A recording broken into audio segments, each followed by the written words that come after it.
a Fishtails WPC89 power driver board that was reported to be doing wacky things with the voltages, and that in fact was the case. One of the very few times I've seen both BR1 and BR2 failed, at least on one leg underneath this heatsink. While I was at it, I did replace C5 and C11. C11 I don't normally replace, but it was domed, and on Fishtails I know it's possible to connect connectors wrong and cause that to fail. Also replace C4 and C2. You can see at the bottom of the sand resistor I have added a 1N4004 blocking diode, and that prevents the damage of C11 if a connector is placed incorrectly. The connectors on this board were really good. This is a nice board. Nothing really done to it except what I've done to it, so it's still nice. And I just got done playing a game. It's delivering 4.92 volts out of the 5 volt circuit and 14.3 out of the unregulated 12 volts. So let's put it into test and test the functions of the power driver board.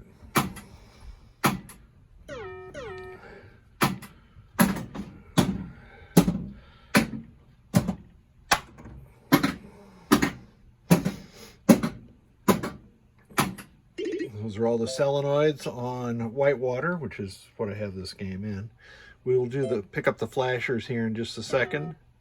This is my GI tester over here, and I'm going through each of the strings. And you can see that GI is working on this board just fine. We'll do lamps and flashers at the same time. I have a combination of incandescent and LED lamps on this game. You can kind of tell which ones are which, but the more important thing is that all the lamps are functioning. And now let's take a look at the flashers. You can see them going around in sort of a circular mode, and all the flashers and the circuits for the flashers are working properly. And that is it. So I'm going to play a few more games of whitewater on this Fishtails power driver board. And I also have the MPU that I've made some modifications, like an installation of NVRAM to and replacement of the input filter cap there. And we'll get it back to the customer. Thank you so much for sending it. I do appreciate your patience, and I appreciate everybody that sends me boards. Thanks again. These are the bridge rectifiers that came off of the power driver board for, I said it was a Fishtails, but it was actually a Theater of Magic. Don't know how I could get those two confused. But one of the odd things is that this is BR1 and BR2, and the client had discussed how the game didn't seem to have any power for some of the voltages, and it's unusual, but what I found was both BR1 and BR2 were open on a couple of the legs. So this is the way you test a bridge rectifier and even a diode. I can show you when you're, sorry about that, earthquake.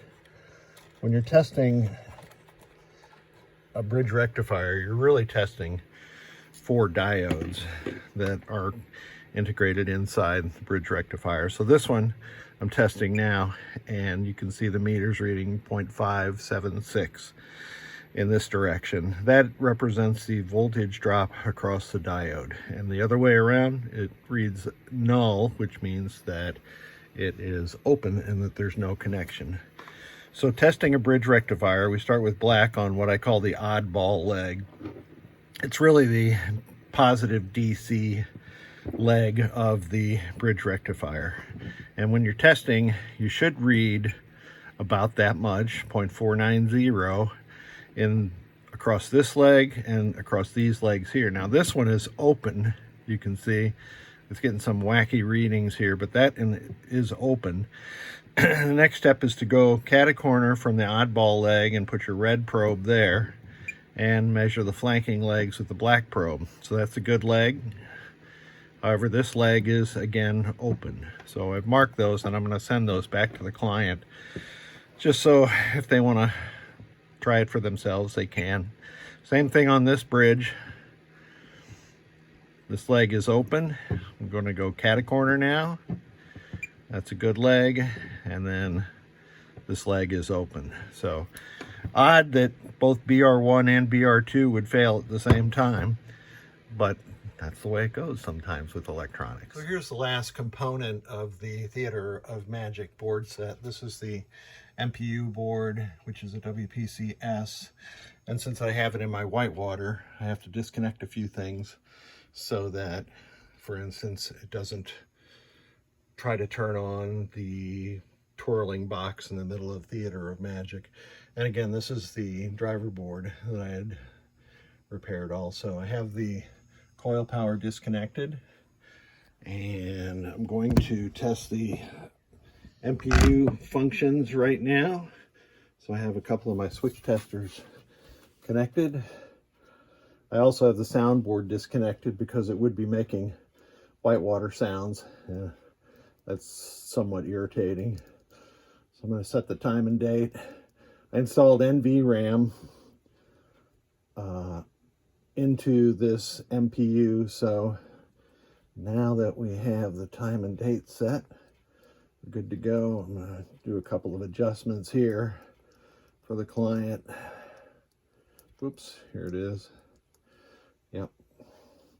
I don't know what the start button is on the switch matrix, so I'm just letting that time out.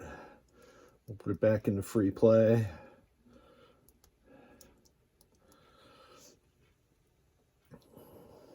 All right, so good to go again. Let's put it into test, and let's test the switches. So I have my Pennytech switch matrix tester, and I'll just go down column 1 and row 1 and switch 64 for completeness. Those switches come from the Fliptronics board, but do those anyway. Let's see, switch test. That's about it. So we know that this MPU switch matrix and everything else is working on it. So I'm going to pull this out here and get it back to the client. And I thank you so much for sending it.